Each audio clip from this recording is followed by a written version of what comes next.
Assalamualaikum warahmatullahi wabarakatuh. Alhamdulillahilladzi ja'ala siyama ramadhana min arkanil islam. Wassalatu wassalamu ala sayyidina Muhammadin khairil anam wa ala alihi wa ashabihi adad dawam. Hadirin wal hadirat, muslimin wal muslimat rahimakumullah. Dalam sebuah hadis diriwayatkan bahwa Rasulullah Muhammad sallallahu alaihi wasallam bersabda, "Idza kana awwalu lailatin min ramadhana yaqulullahu ta'ala man dzalladzi yuhibbuna fanuhibbuhu." Ketika malam pertama dari bulan Ramadan, maka Allah berfirman, "Siapakah orang-orang yang mencintaiku, maka aku akan mencintainya." Di malam pertama Ramadan ini, mari kita meningkatkan rasa cinta kita kepada Allah Subhanahu wa ta'ala. Niscaya Allah akan membalas cinta kita. Wa man dzalladzi yatlubuna fanatlubuhu, dan barang siapa yang mencariku maka aku akan mencarinya. Artinya barang siapa yang punya tujuan Allah, maka tujuan itu akan sampai, akan dibalas oleh Allah. Wa man dzalladzi yastaghfiruna fanaghfir lahu bihurmati Ramadan. Maka barang siapa yang meminta ampunan kepadaku, firman Allah, maka aku akan mengampuninya demi kehormatan Ramadan. Faya'murullaha ta'ala al-kirama al-katibin fi syahri Ramadan bi ayaktubu lahumul hasanat wa la yaktubu alaihimus sayyi'at wa yahumdaha anhum dzunubahum al-madiyah. Kemudian Allah memerintahkan malaikat-malaikat pencatat yang mulia di dalam bulan Ramadan untuk mencatat untuknya kebaikan-kebaikan yang banyak dan menghapuskan dosa-dosa dan tidak mencatat untuknya dosa-dosa. Artinya dosa-dosanya telah diampuni. Wa yamhullahu ta'ala anhum dzunubahum al-madiyah. Maka kemudian Allah menghapuskan dosa-dosa yang telah mereka lakukan di masa lalunya. Dari hadis ini kita bisa mengetahui bahwa betapa mulianya bulan Ramadan. Sehingga dengan kemuliaan bulan Ramadan ini, bihurmati Ramadan, siapa yang mencari Allah akan ketemu, siapa yang memintakan ampunan akan diampuni, dan siapa yang mencintai Allah akan dicintai. Apa yang kita kerjakan untuk mengisi bulan Ramadan yang mulia, Ramadan Al-Karim ini? Tentunya di antara salah satu kebaikan yang harus kita kerjakan di bulan Ramadan adalah ta'lim atau mengaji. Dalam sebuah hadis yang diceritakan dari Anas bin Malik radhiyallahu anhu, Rasulullah shallallahu alaihi wasallam bersabda, "Man hadara majlisal ilmi fi Ramadan, kataballahu lahu bi kulli qadamin ibadata sanatin." Barang siapa menghadiri majlis ilmu di bulan Ramadan, maka Allah akan mencatatnya setiap satu langkah perjalanannya menuju majlis ilmu itu sama dengan ibadah 1 tahun. Wa yakunu ma'i tahtal arsy, dan dia akan bersamaku besok di bawah arsy. Artinya betapa di bulan suci Ramadan ini kita perlu taklim atau ngaji. Terutama tentang fikih-fikih siam. Terutama tentang fikih-fikih puasa. Siapa saja yang diwajibkan untuk berpuasa, sunnah-sunnah apa saja yang dilakukan ketika puasa, kemudian apa yang harus ditinggalkan ketika puasa. Kita bisa taklim di bulan Ramadan. Hadiri majlis taklim, kajian-kajian subuh, kajian zuhur, menjelang buka, atau apapun itu. Karena di antara sebuah hadis Rasulullah Shallallahu Alaihi Wasallam juga pernah menceritakan, Nabi Sulaiman alaihissalam pernah ditawari oleh Allah untuk memilih di antara 3 hal. 1, kekayaan. 2, kerajaan. 3, ilmu.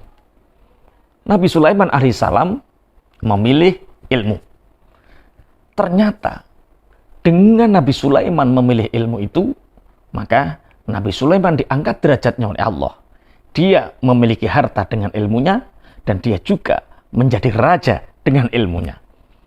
Maka hadirin wal hadirat rahimakumullah, sempatkan waktu Anda di bulan Ramadan ini untuk taklim, untuk mengaji. Karena kalau kita sebagai seorang suami tidak mengaji, dengan apa kita bisa mendidik istri kita? Kalau kita sebagai seorang istri tidak ikut ngaji, lalu kita dengan apa mendidik anak-anak kita? Kalau anak-anak kita tidak ngaji, bagaimana mereka bisa berbakti kepada orang tuanya? Apalagi di bulan yang penuh ampunan, penuh rahmat ini, Masya Allah, Allah melipat gandakan. Maka sekali lagi, mari ngaji. Siapa yang hadir di majelis ilmu di bulan Ramadan, satu langkah kakinya sama dengan pahala 1 tahun ibadah. Kita bisa bayangkan kalau jarak masjid yang ada taklimnya dengan rumah kita berkilo-kilo, bermeter-meter, betapa Allah memuliakan kita, ma'asyiral muslimin wal muslimat, dengan kita menghadiri majelis ilmu. Dengan taklim, dengan kita mengaji, kita tahu bahwa syarat itu wujubis siyami salah satu asya, bahwa syarat wajibnya berpuasa itu ada 3. Yang pertama adalah al-Islam, yang merasa agamanya Islam, berpuasalah. Wal bulughu, dan balik. Yang kita sudah balik, kita wajib berpuasa. Bagaimana dengan anak-anak kita yang belum balik? Maka didik mereka, tarbiyah mereka untuk latihan puasa. Kalau ada anak kecil usianya baru 9 tahun, ya latih untuk puasa setengah hari, sampai dia kuat untuk puasa penuh 1 hari.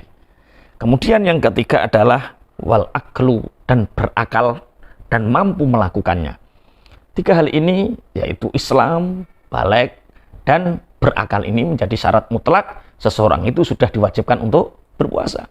Kalau Anda merasa Islam, Anda merasa balik, dan Anda merasa sehat, waras, tidak gila, maka berpuasalah, karena itu menjadi kewajiban Anda. Kemudian apa fardu-fardunya puasa? Dengan taklim kita mengetahui bahwa wa faraidus shaumi arba'atu asya. Fardunya puasa itu ada 4.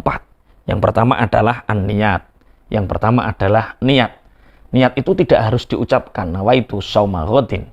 Diucapkan itu untuk menarik hati, menggerakkan hati bahwa hati ini berniat untuk melakukan puasa di sehari besok kita melakukannya. Wal imsaku anil akli wasyurbi, mencegah diri dari makan dan minum. Wal jima, dan jima.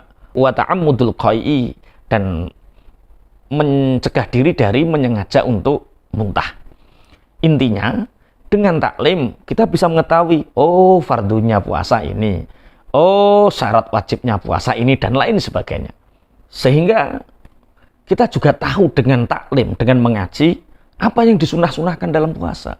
Wa yustahabbu fis shaum salah satu asya. Yang disunahkan di dalam puasa itu ada 3 hal. Yang pertama adalah takjil fitri, yaitu berbuka tepat waktu, menyegerakan berbuka. Artinya ketika kita mendengar azan Allahu Akbar, lalu kita berdoa dan meminum atau berbuka puasa. Setelah itu baru kita sholat maghrib, berzikir, setelah itu baru makan yang berat. Boleh. Artinya jangan berbuka itu menunggu malam, itu sunnah. Kemudian wa ta'khirus sahuri, mengakhirkan sahur. Artinya sahur jangan di awal jam 12, jam 1, tidak. Tapi sahur itu menjelang sebelum waktu 15 menit sebelum adzan subuh, 20 menit sebelum adzan subuh, itu hukumnya sunnah. Kemudian watarkul hajri minal kalam, dan meninggalkan omongan-omongan yang buruk ketika bulan Ramadan. 3 hal ini yang disunahkan, dan itu bisa diketahui dengan apa? Ngaji.